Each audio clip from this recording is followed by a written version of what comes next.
Thank you for joining us today. We are with Emily Schwing, Inland Northwest correspondent for the Northwest News Network. Hello, Emily. Hi, thanks for having me. If you all have any questions out there, if you're joining us for the live stream, go ahead and ask those in the comments box on Facebook, and we'll try to get to them now or afterward. What we're going to be talking about specifically are the flooding issues happening in north central and northeastern Washington, Okanogan and Ferry counties.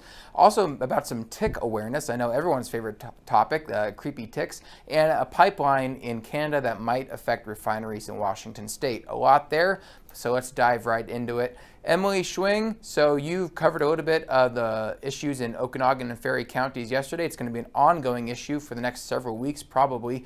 Tell us what's happening up there in the north central and northeastern part of Washington. Okay, so the snow year this year in the mountains in British Columbia and Alberta and Montana and North Idaho was near record. We didn't see a lot of snow down lower like here where I am in Spokane, but there was an awful lot of snow up higher at higher elevations. It's warming up now, and that snow is melting pretty rapidly. So at least 8 rivers are seeing some level of flooding, whether it's major flooding, moderate flooding, or nearing flood stage across northeastern and even into central Washington. As well in Montana, towards the Missoula area, there's a lot of flooding. At least 60 homes were evacuated early this week on the Clark Fork River, and the Moyer and the St. Joe in the Idaho Panhandle are also seeing flood stage conditions. So not to borrow a line, but no, to borrow a line from the famous South Park song, we can blame Canada, right? Blame Canada. Blame, no. Yes, we can blame Canada, but I would be hesitant to say that we can blame like actual Canadians. This is just a matter of the weather. So they got a lot of snow. It's melting on the Okanogan River in particular.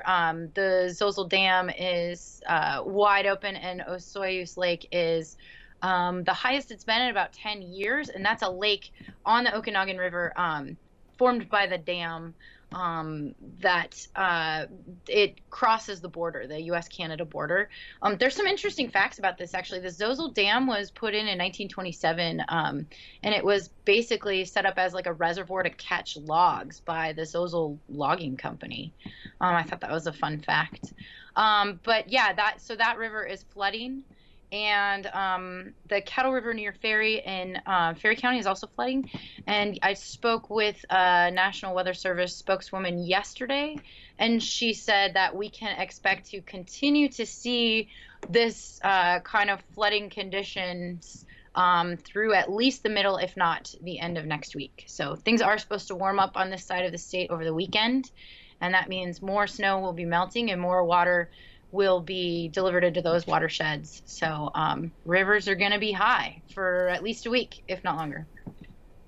Yeah, that does remind us, Emily, that floods are often slow motion disasters in the sense that it's happening now over this weekend, but it could be high for a long time, and there's much more snow to be melting out. So it's not just a 1 or 2 or 3 day event; it could be several weeks. Correct? Yeah. So with flooding, it's interesting because it's kind of a delay. So right now, like for example, communities like Usk, Cusick, and Newport up in Pend County are getting ready for floods that they're not quite seeing yet. I mean, there's at least one road in Usk, the Dyke Road, that's underwater, but the Pend River hasn't actually reached a flood stage. It's just getting full. As we see temperatures rise, there's like a bit of a delay. So for example, the forecast says it's going to be 82 degrees here in Spokane on Monday. We may not see water that melts on Monday until Tuesday or Wednesday delivered into the river. Right. It's kind of a feast or famine thing when it comes to water in the north central, northeastern parts of the state, right? Anyone up in Okanogan County and the surrounding counties of that area of the state are certainly familiar with the fires of 2014 and 2015 that devastated large areas of the counties and took out hundreds of homes. We're still really, in a lot of ways, dealing with the effects of those fires because large unstable burn areas lead to mudslides when there's large rain events, and now some of these flooding issues. So I do not envy the task of the emergency managers, of course, in those areas, but certainly recognize everyone who is taking part, the emergency managers, sheriff's department, emergency officials, and all the communities who are coming together. There's a lot of information I just want to say real quickly on our website, nwpb.org, about some of the emergency response, and a quick and very informative Facebook page, the Okanogan County Emergency Management page on Facebook, where a lot of information about what's going on there in Okanogan County. So go ahead and check that out if you would like more information. Let's move on. Yeah, go ahead. Quick, Scott.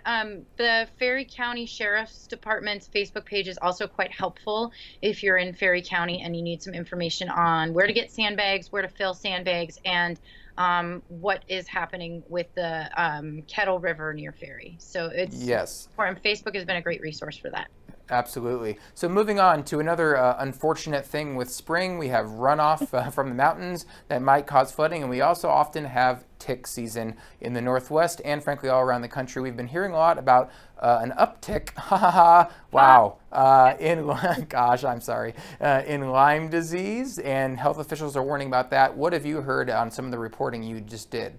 Well, I've definitely heard that joke from the health department. So oh, good. They're pretty they are lighthearted about this situation, but it is a little serious. So earlier this month, the CDC, the Centers for Disease Control, came out with a report that says that illnesses that are spread by bugs like ticks and also insects like mosquitoes are on the rise and have more than tripled in the last 14 years. So we're talking about things like West Nile, chikungunya, and Lyme disease spread by ticks.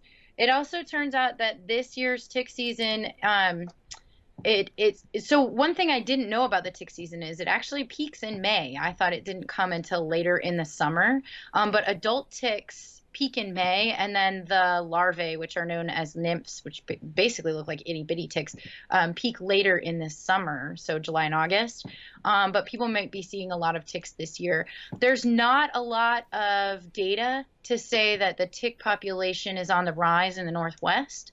However, there's a lot of anecdotal evidence where people are starting to share stories about, I was told by a health department official that people are saying, well, I grew up in Washington State, and when I was a kid, I never saw so many ticks. And now I see lots and lots of ticks on me or my dog. Dogs are a great way to get ticks into your house. So they say, check your dog for ticks, check your hiking buddy for ticks. And the best way to prevent getting a tick on you is to tuck your pant legs into your socks when you're hiking. And I think it's been busted by now, but that whole put a lighter or a match against the tick, if you see one on your skin, that's a no-no, right? No, don't do that. Actually, what that does is it makes the tick sort of, this is gross, but like regurgitate into you, and it increases your likelihood of contracting something like Lyme disease. Oh, goodness. Okay, so I will not be putting any flaming materials against my body, tick or otherwise. Try really hard not to. If you have to remove a tick, don't squeeze its back ends, like if you're using tweezers.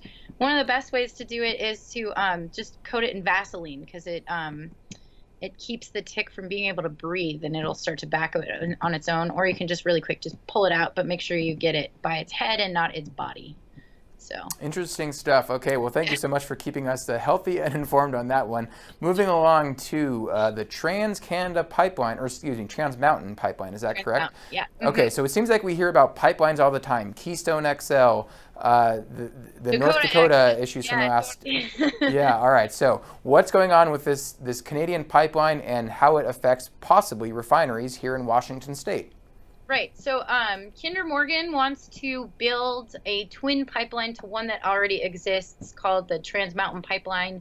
It pulls crude oil from Alberta and it ships it all the way to British Columbia, where it then is shipped either through the Puget Sound pipeline to Ferndale or Anacortes here in Washington, or it's loaded onto tankers, and that is shipped to a refinery in Tacoma. With the second pipeline, they would increase, well, obviously pipeline miles, but also the number of tankers, which could bring even more oil to refineries in Washington. It's a project that is opposed, widely opposed, all over Canada. And tribal leaders made an emergency trip to Houston this week to meet with shareholders during an annual meeting at Kinder Morgan headquarters in Texas to voice their opposition. The opposition has also been supported by the mayor of Vancouver up in British Columbia, as well as the premier of British Columbia and Governor Jay Inslee. So is it reasonable to expect that if this goes forward, and it's still an if, I suppose, there could be some of the encampments and protests there that we saw in North Dakota with the pipeline project there? Is there any talk of that now, or is it still too early to tell? While the tribal leaders were meeting with shareholders in Texas, there was actually a staged protest at the terminal, in Burnaby, which is just outside Vancouver, British Columbia.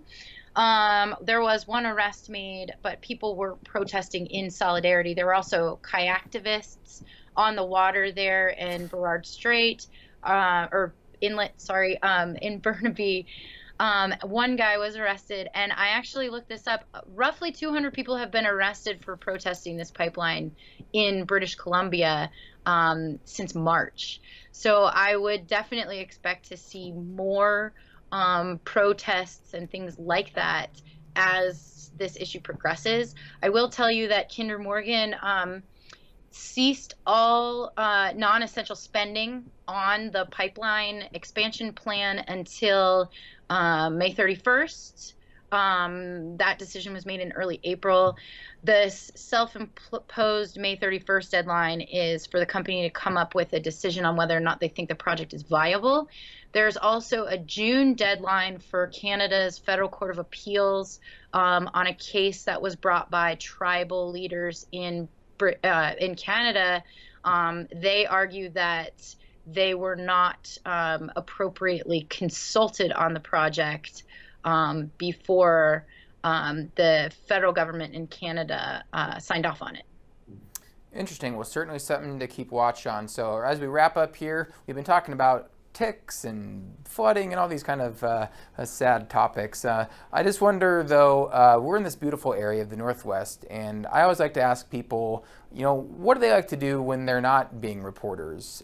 Where do you like to go spend your time or visit? Is there a particular part of the Northwest? I know you moved here a few years ago, and you've spent time in Alaska. Talk about beautiful. Yeah. What is it? Where do you go when you want to relax and unwind and take in the beauty? I can tell you what my weekend plans are if you want to hear that. Yeah, let's do it. What are you doing? Okay, I'm attending the first ever Rendezvous Music Festival and Outdoor Festival in Winthrop this weekend, which should be really fun.